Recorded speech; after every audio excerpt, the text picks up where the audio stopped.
Kita akan simulasi pemasangan alat kontrasepsi dalam rahim. Sebelumnya jangan lupa setelah dilakukan edukasi, kita lakukan inform consent. Nah, inform consent ini kita lakukan bahwa pasien sudah bersedia dan mau dipasang IUD. Jangan lupa kita lakukan kebersihan tangan dulu.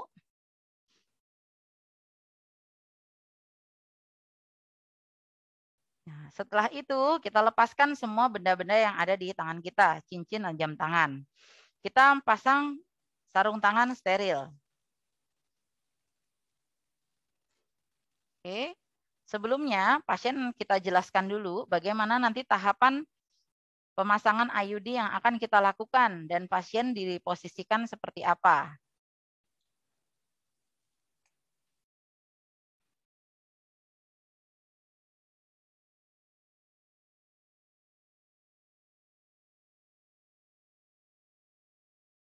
Setelah kita pakai sarung tangan, pasien kita posisikan sudah diposisikan litotomi, kita desinfeksi area genitalia pasien. Dari sini kita sudah melihat. Dari sini kita sudah melihat apakah ada penyakit kelamin yang tadi saya sampaikan, genitalia. Jika tidak ada, kita lakukan desinfeksi bisa dengan kapas air DTT ataupun betadine. Kita lakukan dengan membuka labia mayora minora. Kita bersihkan dari pangkal sampai dengan bawah.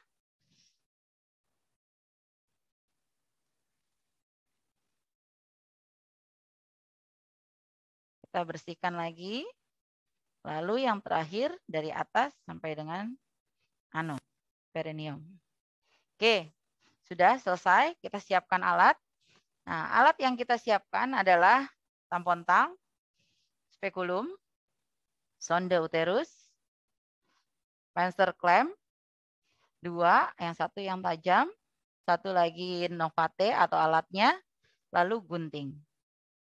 Oke, setelah kita lihat memang indikasi pasien ini bisa dilakukan pemasangan IUD, kita ambil spekulum. Kita ambil spekulum, bila pasien untuk mengurangi rasa nyeri, kita bisa berikan jelly ya. Kita berikan jelly untuk pelumas di atasnya supaya pasien tidak terlalu terasa nyeri. Karena kondisinya kita masukkan alat cocor bebek ini kurang nyaman. Kita masukkan, jangan lupa sampaikan kepada pasien untuk menarik nafas karena rasanya akan kurang nyaman. Kita masukkan dengan arah posisi miring. Ya. Dengan pasien suruh tarik nafas, lalu baru kita lihat cari porsio. Oke. Setelah sampai ke dalam rahim, ke vagina, serviks. Nah, kita lihat apakah porsionya mudah didapat. Nah, seperti ini ya gambarannya kurang lebih. Oke. Porsionya sudah dilihat, sudah didapat. Nah, setelah itu kita bersihkan dulu dengan menggunakan tampon pandang rasa dan betadine untuk kita bersihkan di mulut rahimnya. Kita bebaskan mungkin apa ada bekas darah tersisa, darah haid, atau ada keputihan top floor albus.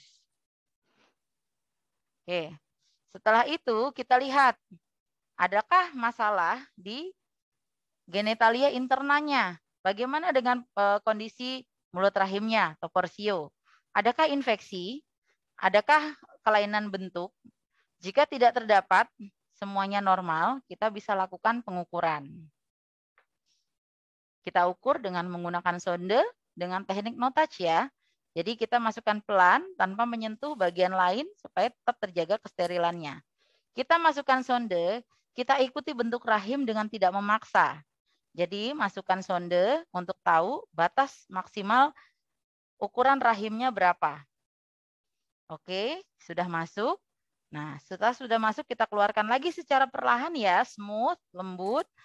Dan dengan teknik no touch, dengan dia tidak menyentuh bagian lain. Oke. Untuk ukuran yang normal, ukuran 7-8 cm, kita bisa melakukan pemasangan dengan model T380. Tapi jika ukurannya lebih kecil, maksimal ada di ukuran 5 cm, kita menggunakannya dengan tipe yang slick. Oke, ini dengan normal posisinya. Kita lakukan penjepitan di foto dengan arah jam 10.11 ya. Kita jepit. Oke, untuk porsionya supaya bisa lebih terlihat dan kita memudahkan untuk memasang. Tapi pada saat dilakukan penjepitan, teman-teman harus mengedukasi bahwa ini menimbulkan rasa yang sedikit nyeri. Nah, jadi pasien dianjurkan untuk tarik nafas panjang. Setelah kita lihat dan kita tarik, nah ini kita agak majukan ke depan. Jadi kita bisa melihat bahwa posisi ini memang bisa dipasang IUD. Nah, ini pasien juga kita lihat juga apakah pasien nyaman atau tidak. Nah, setelah itu pasien tidak masalah dan pasien juga rileks, kita lakukan pemasangan IUD. Nah, IUD yang kita masukkan bentuknya adalah seperti ini. Ya. Ini T380 ya, bentuknya dengan ujung yang tumpul. Nova T380 dan bentuknya pun setengah bola. Jadi mencegah terjadinya nyeri yang berlebihan. Kita samakan ukurannya dengan ukuran sonde yang kita temukan, 7-8 cm. Kita bawa daerah yang pembatas ini yang kuning ke angka 7. Oke, baik. Nah, untuk pemasangan Nova T ini, kita tidak perlu memegang ujungnya karena kita jaga kesterilannya. Jadi cukup kita tarik benangnya supaya alat ini masuk ke dalam. Oke. Setelah alat ini masuk ke dalam, kita lakukan insersi, dimasukkan dengan teknik sama seperti sonde tadi, smooth, pelan, dan tidak menyentuh. Jadi kita masukkan.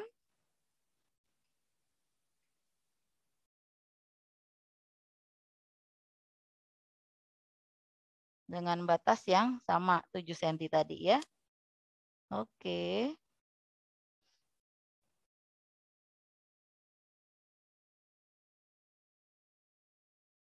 Nah, setelah alatnya masuk, kita dorong.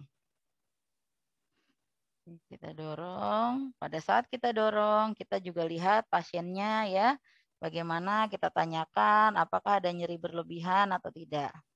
Setelah alatnya masuk ke dalam rahim, kita tarik perlahan. Kita tarik perlahan si batangnya. Lalu kita posisikan kembali, jangan dilepas dulu. Kita posisikan kembali dia supaya tetap berada di fundus.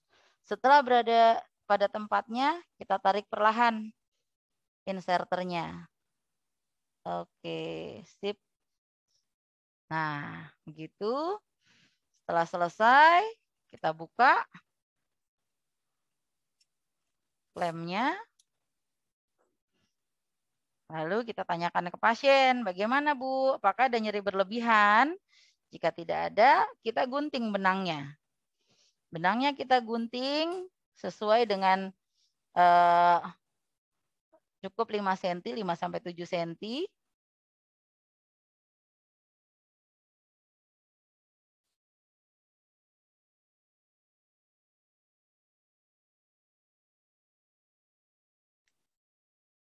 Sampaikan kepada pasien bahwa kita memang meninggalkan si benang di dalam karena untuk mempermudah kita pada saat pelepasan alat.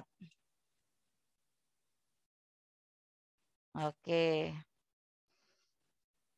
Setelah terlepas, kita lihat kondisinya dan jelaskan kepada pasien bahwa nanti akan terjadi keluar darah lagi karena efek pemasangan alatnya dan rasanya agak sedikit tidak nyaman, agak sedikit nyeri dan mules. Setelah selesai, kita lepas kembali, kita tarik dan jangan lupa kita jaga kenyamanan pasien, menariknya perlahan dan posisikan lagi seperti pada saat kita memasukkan alat dengan dimiringkan. Pasien dianjurkan tarik nafas panjang dan selesai. Oke. Setelah itu kita lakukan desinfeksi kembali supaya pasien terasa nyaman. Baik, kurang lebihnya seperti itu untuk pemasangan alat kontrasepsi dalam rahim. Memang perbedaannya dengan di Phantom dengan yang asli adalah kalau yang asli kita harus lebih banyak interaksi pada pasien karena pasien rata-rata angka cemasnya tinggi. Jadi kita harus banyak berbicara, ngobrol, dan kita lebih membuat pasien itu menjadi rileks. Seperti itu ya. Lalu kita lanjut ke pemasangan alat kontrasepsi kulit, AKBK.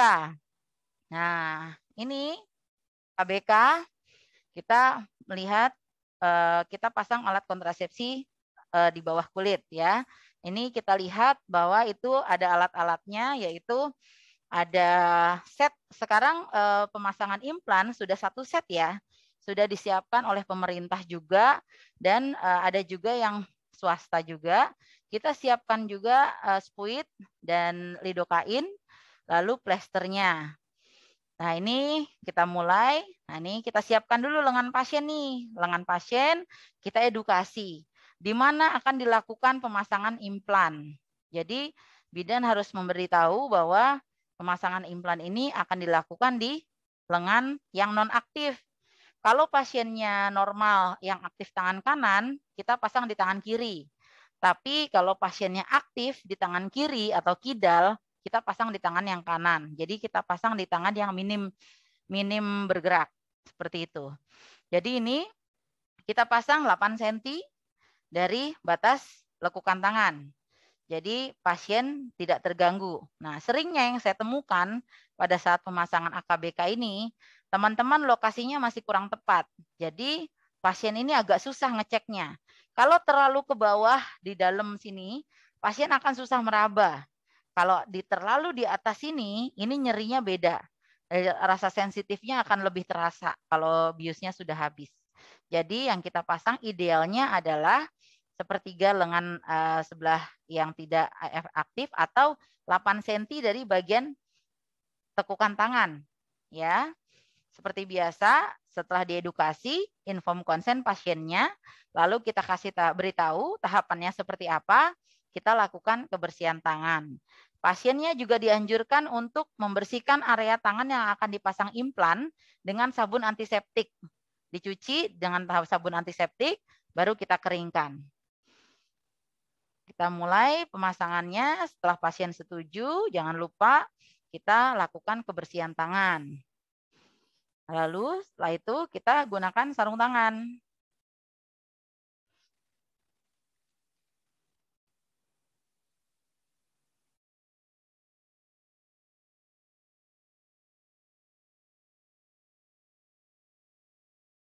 Saat dilakukan tindakan persiapan pasien, pasien berbaring ya. Jangan karena kita nggak punya ruangan atau lagi penuh, pasien kita sepasang sambil duduk. Khawatirnya mempengaruhi posisi pemasangan implan yang akan dimasukkan.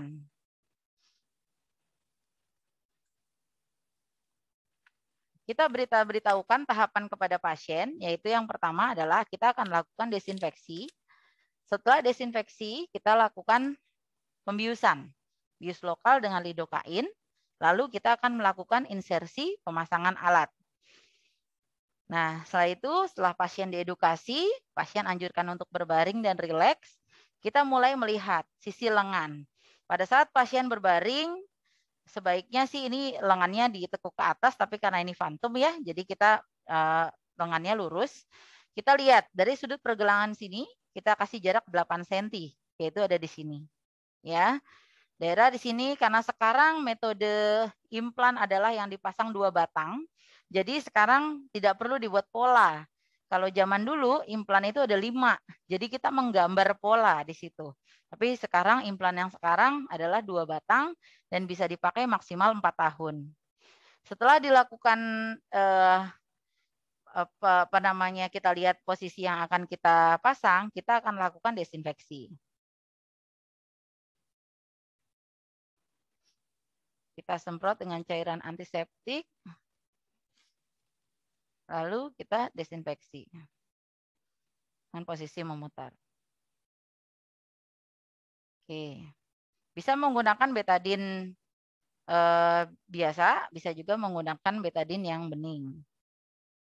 Lalu setelah itu kita siapkan posisi pasien dan kita siapkan untuk melakukan pembiusan. Nah, kita gunakan lidokain. Kita lakukan di posisi 8 cm. Oke. Anjurkan ibunya untuk bila merasakan sedikit pedih untuk menarik nafas panjang, ya. Kita lakukan pembiusan di bawah kulit ya. Nah, pada saat dimasukkan kita bius sedikit, lalu kita masukkan ke area yang akan dilakukan pemasangan implan. Kita keluarkan sedikit sambil ditarik perlahan. Jadi seluruh bagian yang akan ditaruh batang implan atau akan dimasuki trokar nanti itu masih terasa baal atau minimal nyeri. Satu lagi, kita jangan lupa aspirasi dulu, lalu kita lepaskan lidokain perlahan sampai dengan batang. Oke, sudah selesai. Nah, kita sampaikan kepada pasien sambil kita lihat apakah sudah baal, sudah tidak nyeri, kita tes dengan menggunakan pinset. Bagaimana Bu? Masih sakit enggak? Kalau pasien tidak merasakan nyeri, baik. Berarti kita sudah bisa memulai pemasangan alat kontrasepsi bawah kulit. Di bagian yang habis kita anestesi lokal, ini kita lihat areanya yang akan kita masukkan implan. Sebelumnya kita keluarkan set bisturi ini untuk dilakukan penyayatan kecil. Penyayatannya tidak usah terlalu besar karena trokar implan pun tidak terlalu besar juga. Ya, kita sayat sedikit. Oke.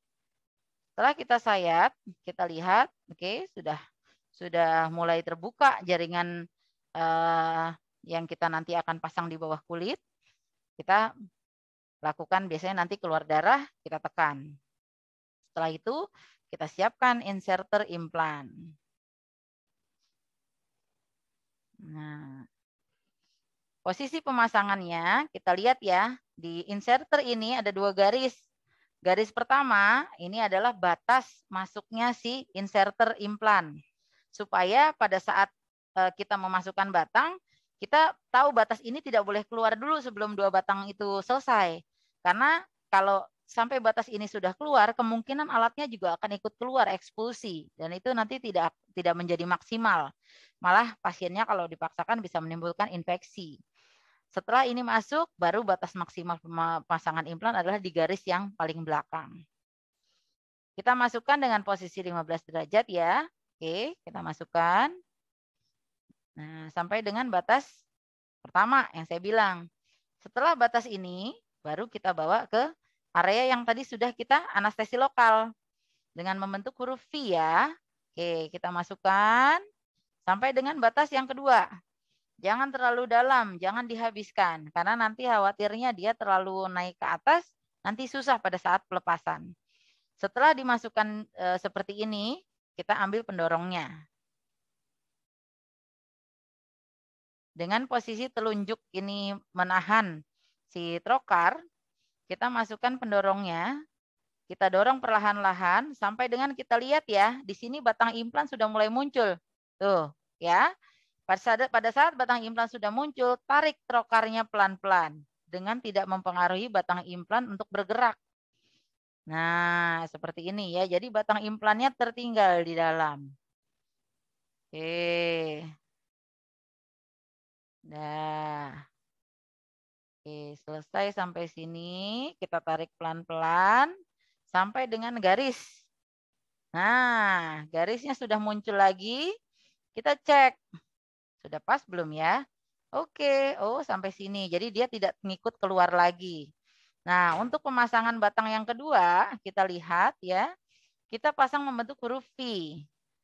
Kita pasang di area yang sudah dianestesi ya. Karena kalau belum dianestesi, pasien akan merasa nyeri. Ini untuk batang yang kedua. Untuk alat yang kita dapatkan yang sudah 1 set, sekarang ini metodenya sudah nggak kita masukkan lagi, tapi alatnya sudah di dalam tabung inserter semua. Cara memakainya adalah untuk batang yang kedua kita patahkan dulu nih si plastik ini yang pembatas untuk batang 1 dan batang 2 kita patahkan dengan cara dimasukkan dan kita putar. Nah, sudah patah. Nah, baru nih kita siap untuk batang yang kedua. Kita lihat. Tuh, sudah mulai nongol ya. Sudah mulai nongol, kita tarik perlahan. Oke. Kita tarik batang trokarnya dengan meninggalkan si implan untuk di dalam. Kita bisa bantu dengan tangan supaya implannya tidak mengikut ke dalam trokar lagi keluar. Iya, sudah selesai. Kita bisa cek apakah pemasangan kita sudah sesuai. Kita raba, oh iya tepat di bawah kulit. Dan memang lazimnya harus seperti ini ya. Dia masih kelihatan dan bila teraba itu terasa. Kalau teman-teman kok nggak kelihatan ya saya pasang, kok diraba juga harus agak ditekan, berarti teman-teman masangnya masih terlalu dalam. Dan itu yang harus dihindari. Karena kalau terlalu dalam dan khawatirnya susah juga dicari, pada saat pelepasan itu akan menyulitkan teman-teman sendiri.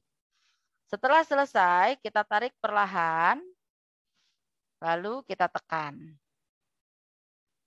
Nah, implan 2 sudah terpasang di bawah kulit di lengan yang sebelah kiri. Kita tanyakan lagi kepada pasien, bagaimana Bu? Apakah rasanya nyeri? Kalau pasien bilang, oh enggak, biasa saja, oke, baik. Edukasi kepada pasien, lengan yang habis dilakukan pemasangan implan harus diobservasi. Kalau keluar darah atau cairan sampai dengan perbannya basah, itu segera kontrol. Tapi jika ditemukan semuanya perbannya normal atau baik-baik saja, pasien bisa kontrol untuk melihat luka pemasangan implan ini sudah sembuh atau belum, itu 3-5 hari. Ya, bisa kita pakai dengan perban yang gulung, dengan pasien menjaga supaya tidak basah. Tapi bisa juga teman-teman sekarang sudah mulai menggunakan perban plastik. Sampaikan kepada pasien posisi tangan pada saat tidur pasca pemasangan implan karena masih ada luka.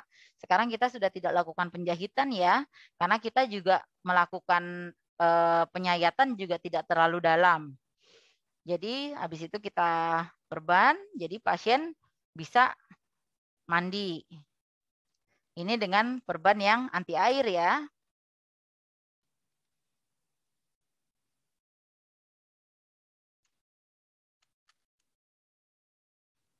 Oke, kalau teman-teman, saya nggak ada perban anti air, saya mau pakai perban yang biasa aja, boleh.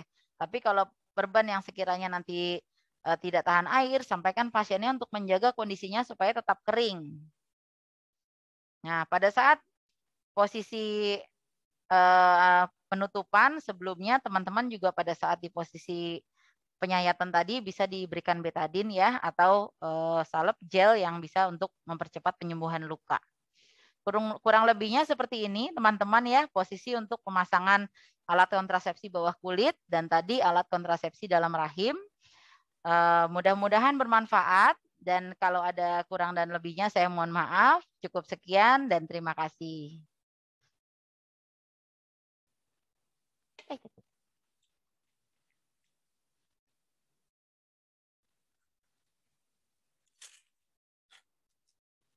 Udah.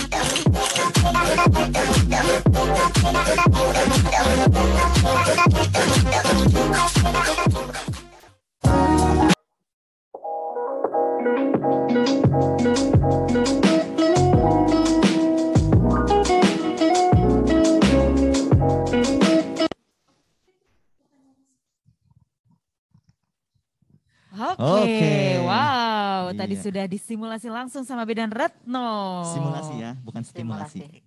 Iya simulasi kok simulasi. Simulasi kan? Lagi puasa nggak apa-apa lah ya, dikit-dikit. Oke, sudah tadi dipraktekkan langsung ya, bagaimana caranya memasang IUD. IUD ya. Iya, dan implan. Implan. Oke, jadi ini langsung saja ada pertanyaan dari Kak Haryanti. Oke. Izin bertanya Bu, bagaimana bisa dislokasi ini bisa terjadi? Wah, dislokasi. Pernah kejadian pasien X mengeluh selalu nyeri panggul. Setelah di foto rongsen abdomen ternyata ada IUD yang nyasar ke daerah lumbal. Kalau nggak salah lumbal 3. Agak jauh ya. Jauh ya. Baik Ibu, silakan. Bagaimana itu? Baik, itulah pentingnya adanya edukasi dan informasi kepada pasien serta informed consent. Sebaiknya teman-teman lakukan informed consent dan anamnesa, keluhan dan riwayat penyakit terdahulu. Apakah ada infeksi TB atau adakah penyakit lainnya? Karena itu juga bisa menimbulkan rentannya atau rapuhnya si organ abdomen atau abdominal kita. Yang kedua, pemasangan IUD ini memang betul harus ada pelatihan yang memang melegalkan teman-teman untuk melakukan pemasangan ini, yaitu CTU. Kenapa harus dilakukan? Karena memasang alat kontrasepsi dalam rahim atau alat kontrasepsi bawah kulit itu memang memerlukan pelatihan khusus, tidak sembarangan. Kenapa harus pelatihan terus? Saya udah lihat kok di YouTube banyak. Teman-teman harus praktek langsung, karena beda. Kalau sampai ada nyasar, sampai ke lumbal atau bagian yang lain, berarti kompetensi pemasangannya belum baik. Dan harusnya memang sering berlatih. Jadi teman-teman tahu, apa itu porsio? Benar nggak masuk ke porsio? Gitu. Betul. Karena memang saya juga pernah jumpai ada pasien seperti itu. Jadi dipasang tempat lain, tahu-tahu datang dengan kondisi nyeri hebat di daerah panggul, dan setelah dilakukan ronsen memang dia tidak pada tempatnya, dan rata-rata memang semuanya nyasarnya ke panggul, lumbal gitu. Karena apa? Pemasangan awalnya tidak tepat, tidak pas, dia tidak memasukkan ke dalam porsio, atau yang kedua memang ada penyakit penyerta. Jadi Bu Rika ya? Apa yang tadi nanya? Tadi bukan. beda. Tadi beda. Jadi sebelumnya tolong Bu Haryanti ya. Nah, kalau sampai ada nyasar, Bu Haryanti harus lebih anamnesa lebih dalam lagi. Betul nggak pasien ini tidak ada penyakit penyerta? Betul nggak tidak dalam pengobatan 6 bulan? Khawatirnya dia ada TB juga. TB itu tidak hanya menyerang di paru-paru, di organ lain pun bisa. Atau yang kedua, memang kompetensi si pemasangnya memang belum baik. Seperti itu Bu Haryanti. Oke, jadi terjawab ya. Jadi harus sering latihan. Hati-hati. Dan Ya, karena betul. ala bisa karena biasa. Betul Betul. sekali. Jadi keterampilan itu harus diasah memang. Iya. Kayak misalkan perawat pasang infus atau apa itu kan Iya, itu kalau misalkan semakin betul. sering kan semakin jago dan lihai ya. Iya, jadi itu udah pakai feeling gitu. Iya, udah nggak pakai mata lagi. Bahasanya betul. merem deh masangnya. Merem masangnya. Nggak bisa juga sih. Nggak bisa ya. Nggak bisa juga. Lebay ya emang Iya. kita. Ini jangan sampai ternyata masangnya bukan masuk ke apa? Porsio. Ke porsio, Ya. tapi masuknya ke mana gitu. Ya, kan. ke organ betul. lain terutama Organ memang di lain. pelvic ya. Iya. Dan Oke. itu memang yang perlu keterampilan. Makanya jangan berhenti untuk belajar. Betul Terus sekali. belajar. Belajar sampai dengan liang lahat. Oke. Betul. Lanjut, kita ada pertanyaan lain selanjutnya. Tadi Oke. saya melihat ada pertanyaan lagi, boleh? Boleh ke bawah. Turun lagi. Tadi sudah banyak bertanya beliau. Kita cari lagi yang lain. Oke, ini saya Rina Rosita dari Kubar Kaltim. Izin bertanya untuk IUD, apakah ada trik khusus sekarang ini untuk saat melakukan hubungan suami istri tidak terasa ujung benangnya? Dan untuk implan, apakah tidak lagi dilakukan digambar pada bagian insisinya, dan perban roll tidak lagi wajib diberikan karena berfungsi sebagai balut tekan untuk mencegah memar pos pemasangan efek obat anestesi.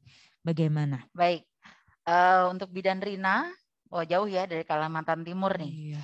Untuk IUD memang ada trik khusus supaya pasien ini tidak sensitif suaminya ya dengan si ujung benang, karena ujung benang kita tinggalkan itu memang untuk mempermudah proses pelepasan. Tapi namanya suami ya, karena memang dia memang sensitif, terasa kok saya nggak nyaman, suami saya bilang sakit, kita nggak bisa paksakan. Mau tidak mau memang benangnya harus lebih dipendekkan lagi supaya pada saat berhubungan suami istri, suami tidak terganggu seperti itu.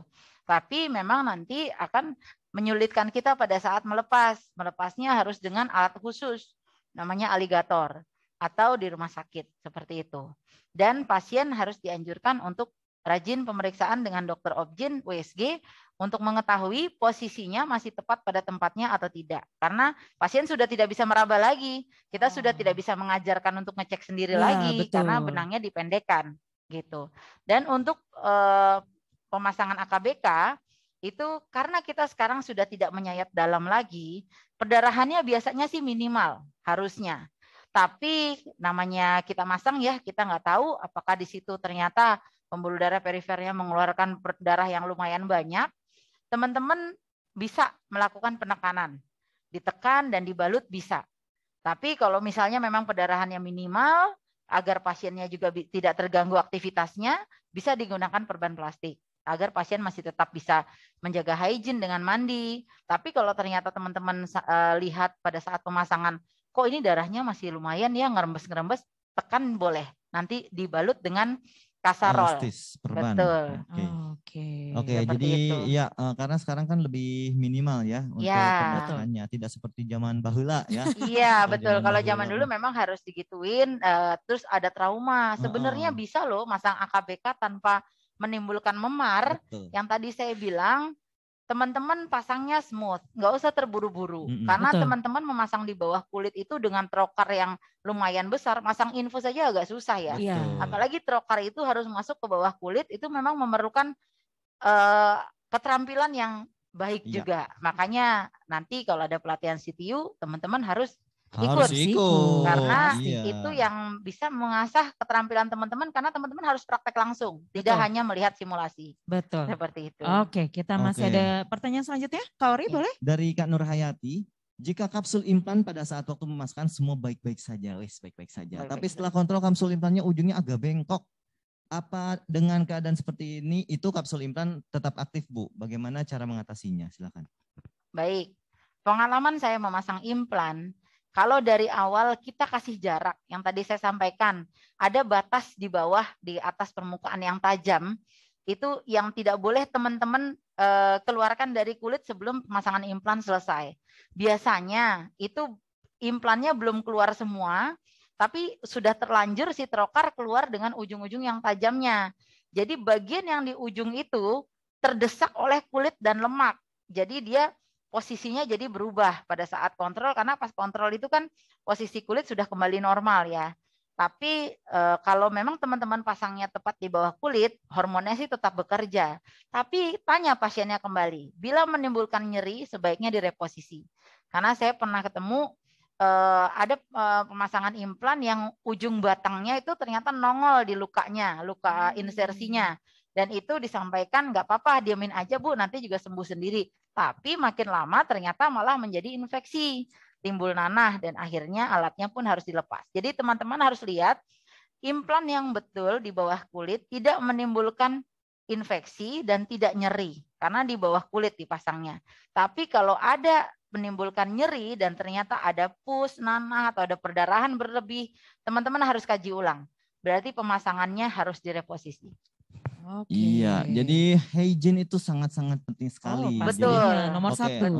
Itu aseptik antiseptik ketika Betul. tindakan itu harus Tindakan, wajib ya. diperhatikan karena kita memasukkan benda asing ke dalam tubuh. badan. Betul. Jadi teknik yang benar-benar bagus dalam antiseptik luka ini sebelum dilakukan insisi itu sangat penting. Iya, dan kurang lebihnya sama kayak kita kalau mau operasi tindakan bedah ya.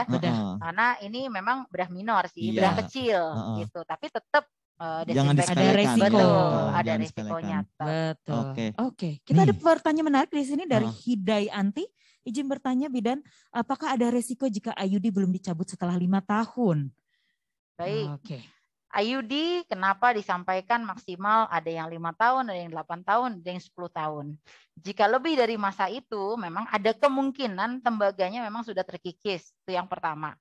Dan yang kedua biasanya agak lebih lengket dan agak susah dilepasnya. Saya pernah melepas IUD dengan usia 21 tahun di badan pasien. Dan itu memang saya harus konsul. Saya harus kolaborasi dengan dokter obgyn. Jangan dipaksakan. Kalau teman-teman merasa melepas IUD kok sulit sekali dan pasien nyeri sekali, jangan dipaksa. Karena khawatirnya ada salah tempat atau yang kedua ada perlengketan di dalamnya. Kalau terjadi seperti itu, baiknya pasiennya dianjurkan USG dulu. Kolaborasi dengan dokter obgyn. Kalau dokter obgyn sampaikan, oh bisa Bu, dilepas oleh bidan, lanjutkan. Tapi kalau disampaikan, oh tidak bisa, karena ini ada indikasi perlengketan dan ini pelepasannya harus khusus. Itu tidak bisa kita paksakan. Jadi jangan pernah mencoba sampai dengan berjam-jam. Ada kadang pasien saya nyampein saya udah dilepas di bidan A. Sampai 1 jam saya ngangkang. Teman-teman coba bayangin. Tersiksa. Itu nyeri. 1 jam banget ya. Tambah betul. lagi pasiennya Tidak nyaman. kasihan, tidak nyaman. Jadi Betul. jangan dipaksakan. Kalau teman-teman sudah dapat keluhan dari pasien, saya pasang IUD-nya lebih dari tanggalnya, Bu. Harusnya 5 tahun, tapi ini 8 tahun. Harusnya 10 tahun, tapi saya sudah 21 tahun.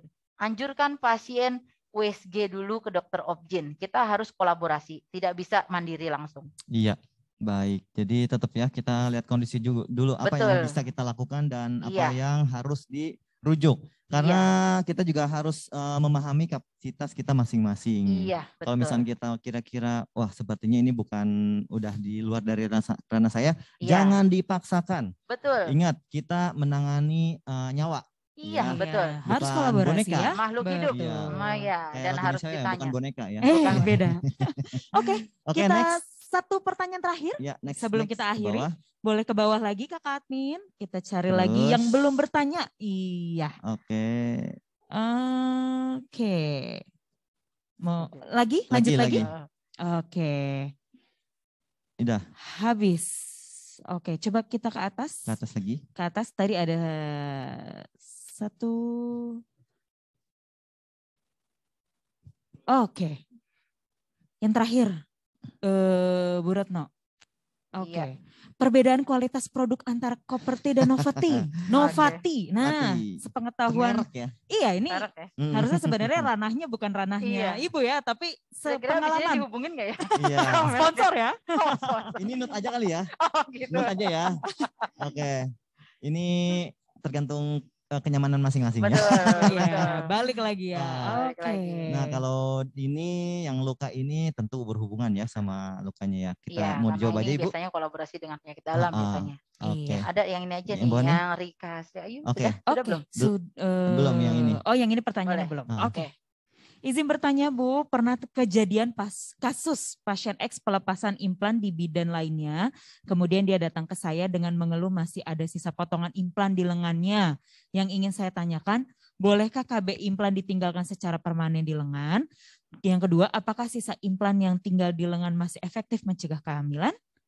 Silakan. Baik. Untuk bidan Rika, ini memang saya juga pernah alami.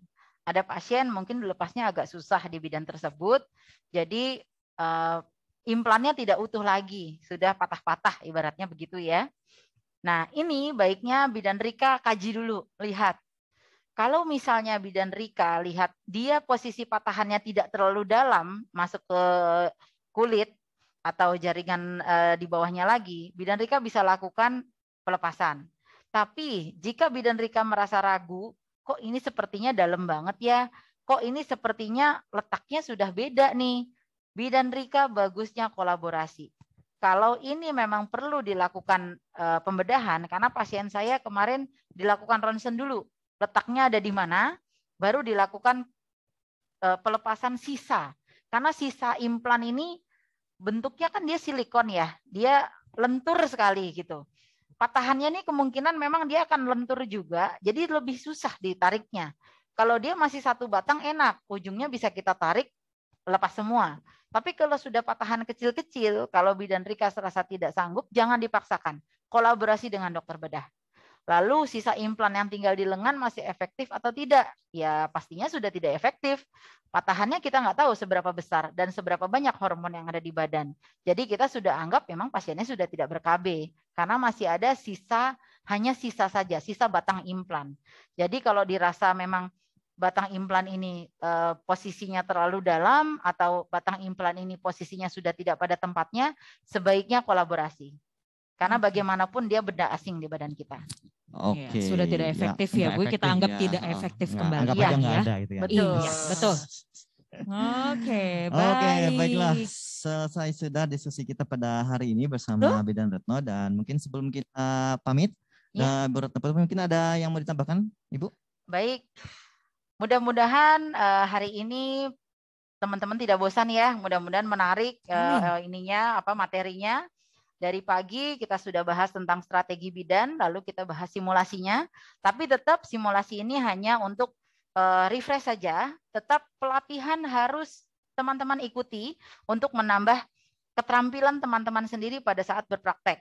Karena bagaimanapun juga kita menghadapi makhluk hidup, kita menghadapi manusia yang memang harus kita ajak komunikasi terus-menerus. Tidak hanya kita sampaikan harus begini Bu, harus menurut kita, tidak. Jadi kita berikan informasi, edukasi, dan konseling. Ya. Untuk selanjutnya pelatihan-pelatihan atau seminar yang diadakan, teman-teman jangan pernah berhenti, jangan pernah capek untuk menimba ilmu, karena bagaimanapun juga itu penting untuk kita sendiri. Dan sebelumnya saya mengucapkan terima kasih untuk AH Events yang nggak bosen-bosennya ngundang Bidan Retno ya. Pastinya. Pasti diundang lagi dong. Ini salah satu dengan materi-materi kita lain yang menarik. luar biasa Amin. ya. Mudah-mudahan saya masih bisa bermanfaat untuk teman-teman semua. Amin. Saya bisa Sehat-sehat. sharing ilmu. Jadi teman-teman punya pengalaman, karena basicnya memang selain memang pernah pengalaman kerja di rumah sakit, saya juga praktek mandiri bidan. Betul. Mudah-mudahan AH Event semakin jaya. Amin. Dan AH Event semakin terus mengadakan pelatihan, webinar yang menarik dan sangat berguna untuk terutama untuk keterampilan teman-teman, sehingga seluruh tenaga medis Indonesia bisa lebih maju lagi dengan adanya webinar dan pelatihan ini. Amin. Terima kasih AH Event. Sebelumnya selamat siang. Wassalamualaikum warahmatullahi wabarakatuh. Waalaikumsalam warahmatullahi wabarakatuh. Oke.